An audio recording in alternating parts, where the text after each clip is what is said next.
Soyons une lumière pour les nations et pour les peuples de la terre. Chers amis, Dieu t'aime. Nous pensons souvent que le message de l'amour de Dieu concerne seulement les non-chrétiens, ceux qui ne sont pas encore parvenus à la connaissance de Dieu. Et nous leur parlons souvent de ce Dieu qui les aime sans comprendre nous-mêmes réellement la portée de cet amour divin.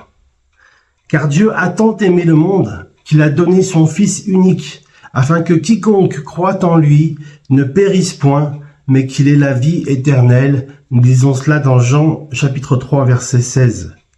Dieu ne nous aime pas, il nous aime tant, en majuscule T-A-N-T. L'amour de Dieu pour l'humanité est immense. Il surpasse toute compréhension et entendement. Le mot « tant » utilisé dans cette version est très intéressante pour qualifier l'immense amour de Dieu à notre égard. L'accent est mis sur l'immensité de cet amour. Et il nous faut saisir ce caractère incommensurable de l'amour infini de Dieu pour toi et pour moi. Il nous faut comprendre aussi que l'amour de Dieu concerne toute l'humanité tout entière. Dieu aime toutes les personnes que vous rencontrez sur votre chemin, à l'église, au travail, dans votre voisinage, autour de vous. Dieu aime les personnes qui le rejettent et qui ne l'ont pas encore connu. Dieu aime aussi nos ennemis, ceux qui nous blessent, qui nous maltraitent, qui nous persécutent. Et c'est pour cette raison qu'il nous demande de les aimer à notre tour. Dieu aime bien évidemment ses enfants, les chrétiens. Dieu aime en fait toute l'humanité, tout entière. Un amour collectif et individuel.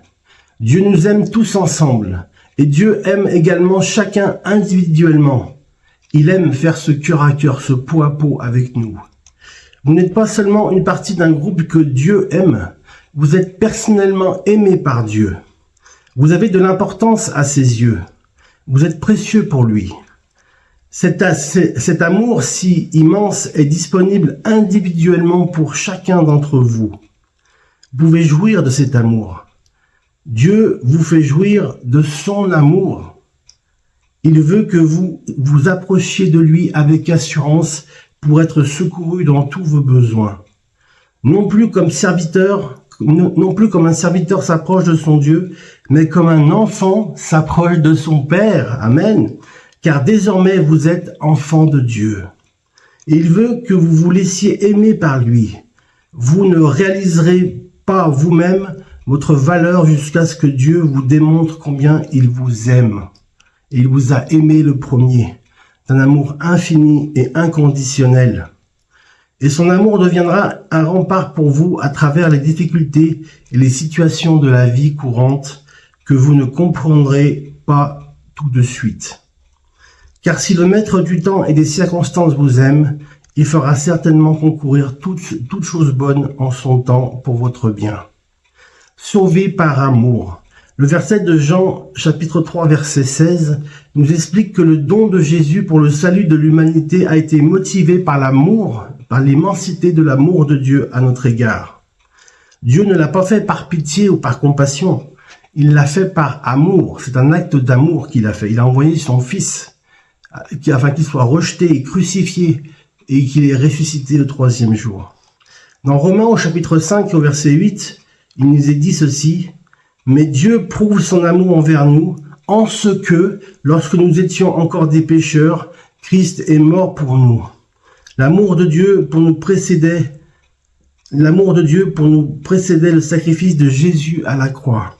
En fait, ce sacrifice en était la preuve parfaite et tangible de son amour. Un amour qui vous accompagne également. Vous n'avez pas à vous battre pour obtenir l'amour de Dieu. Il est gratuit, il vous est donné. Vous l'avez déjà. Ne pensez surtout pas qu'il dépende de votre perfection dans la marche chrétienne. Vous risquez d'être frustré tout le temps. Dieu vous aimait même avant votre conversion, avant votre naissance. Cela ne signifie pas que Dieu veut vous voir vivre une vie chrétienne médiocre, passable, et qu'il tolère tout parce qu'il vous aime. Non, Dieu ne tolère pas tout. Son amour inconditionnel veut plutôt vous accompagner dans votre décision de le suivre dans votre processus de transformation jour après jour à l'image de Christ. Vous ne servez un Dieu lointain et froid. Vous servez un Dieu qui est venu faire sa demeure en vous et qui vous aime. Vous n'êtes pas seulement sauvé, vous êtes aussi aimé. Dieu vous a fait cette grâce non par obligation, ni par pitié, mais la Bible dit clairement, parce qu'il nous a tant aimés. Amen. Et il continue de vous aimer. C'est un amour éternel. Alléluia. Alors, si l'Éternel est ma lumière, de qui aurais-je peur, de qui aurais-je crainte? Nous employons diverses phrases au quotidien en référence à la lumière. Cette personne est une lumière. Ici, lumière fait référence à la connaissance, à la sagesse et à l'intelligence. De la discussion jaillit la lumière. Dans ce cas, la lumière, c'est la vérité, la clarté. Ainsi, l'Éternel est pour nous une lumière. C'est la lumière du monde. Amen. Soyons francs, il y a une différence remarquable entre une personne ayant une vie conduite par le monde et lorsque cette personne laisse le contrôle de sa vie à Dieu. Lorsque Dieu prend le contrôle de sa vie. Ça change tout. Ne regardons pas très loin, que chacun s'observe soi-même. Voyez-vous, la transformation de jour en jour, d'année en année, implique la chose suivante. Nous avons reçu la lumière, une lumière qui nous exempte de toute crainte. De quoi avons-nous souvent peur? De la mort? As-tu peur de la mort, mon ami? De la solitude, de l'échec, de perdre notre salut. La lumière en nous dissipe toute crainte. Amen, la lumière du monde. Nous sommes la lumière du monde. L'Éternel, lumière de ma vie. En pleine nuit, lorsque tout est sombre, tout est pénombre, nous avons besoin d'être éclairés, nous avons besoin de lumière. La parole de Dieu nous instruit dans le livre de Genèse ce qu'il y avait au commencement des ténèbres à la surface de l'abîme. Dieu dit que la lumière soit, et la lumière fut. Genèse 1, verset 3, Louis II. C'est de cette même façon que Dieu a éclairé nos vies par sa présence lorsque nous avons pris la résolution de lui appartenir et de le servir. Jusqu'à ce jour et pour toujours, il illumine nos vies, il éclaire nos chemins. Nous disions plus haut que la lumière peut être synonyme de sagesse, d'intelligence, de vérité, de clarté. La parole de Dieu corrobore cela. Elle révèle que Jésus, qui ne forme qu'un avec le Père, est le chemin, la vérité et la vie. Jean 14, verset 6, version Louis II. Notre Dieu est sage, car l'Éternel donne la sagesse, et c'est de sa bouche que sortent la connaissance et l'intelligence. Car l'Éternel donne la sagesse, et de sa bouche procède la connaissance et l'intelligence. Proverbe 2, verset 6, version Louis II. C'est entre autres choses en quoi Dieu est lumière pour nous. La lumière qui dissipe toute crainte. Autant dans l'obscurité, nous avons besoin de lumière. Autant dès l'instant où la lumière est présente, il n'y a plus aucune forme d'obscurité. Tout est vivant, plaisant, et nous sommes aimants les uns avec les autres. Le processus est le même pour nos vies. Malheureusement, les chrétiens ne connaissent pas toujours qui est réellement leur Dieu. Tout comme Israël, dès qu'une difficulté survient, on s'inquiète, on se renferme en nous-mêmes, on a peur, on vit dans la sinistrose. Ce qui n'est pas la bonne attitude à avoir. En effet, ce n'est pas l'attitude de quiconque connaît l'Éternel Dieu. Les ténèbres fuient dans la lumière, les ténèbres fuient devant l'Éternel. Tout ce que nous craignons est constitutif de ténèbres dans nos vies.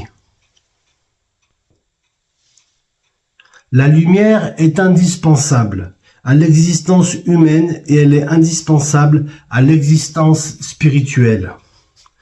Ne nous laissons pas gagner par l'ignorance, mais apprenons qui est notre Dieu, lumière de nos vies, et qui fait de nous des lumières selon qu'il est écrit, tel il est, tel nous sommes aussi dans ce monde, des lumières.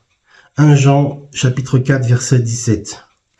Troisièmement, la lumière du fait de la ressemblance à Dieu. Matthieu chapitre 5 versets 14 à 16.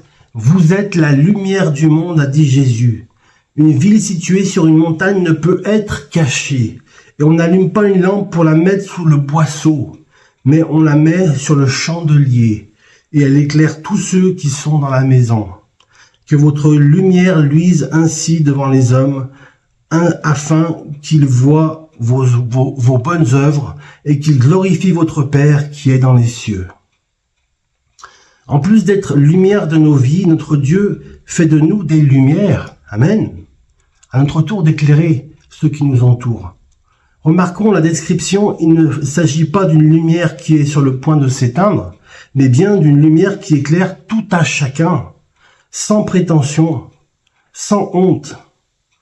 Le Seigneur nous dit, n'ayez point honte de l'évangile, car si vous avez honte de l'évangile, je vous vomirai de ma bouche. Sans prétention, le monde doit être reconnaissant par la grâce qui a de bénéficier de la lumière que vous êtes. Vous êtes la lumière du monde. Tu es la lumière du monde, mon ami. Je suis la lumière du monde. Alors, si vous êtes la lumière par la grâce de Dieu, de quoi auriez-vous peur? De quoi auriez-vous crainte? Dieu est amour et Dieu veut ton bien. Alors fais-lui confiance en toutes circonstances. Amen.